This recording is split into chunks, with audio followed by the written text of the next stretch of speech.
During my junior year of university, I lived in a haunted house. There are many stories to tell, but this one is about someone special.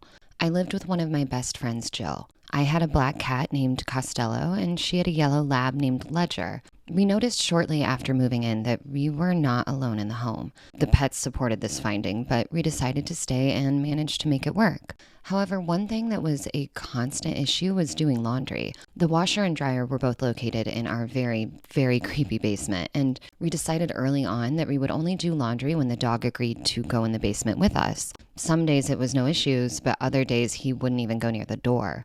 Eventually, Jill and I decided to be brave, and rather than have to rely on the dog to do laundry, we were going to make friends with the entity that seemingly inhabited the basement. We started by humanizing it. We felt like it was a male energy, and one day I decided to name him Cletus. It felt like a name that would be hard to be scared of. We decided he had blue eyes and that he was fairly young, younger than 40 years old, and we started talking to him. We would tell Cletus before we entered the basement. We'd ask him to be kind and not to scare us. We started talking to him about our day or what was going on in the world, always pausing to ask him questions about his life. I never heard a response, but it felt like the right thing to do. The basement felt like it was his space, and we hoped that by honoring that and showing him some respect, we could disarm him and find a little more ease in going out to do the laundry. And it seemed to work. Oftentimes, the dog still refused to go to the basement, and I don't think my cat ever set a single paw down there from the onset. And strange things still happened frequently and consistently, but something shifted,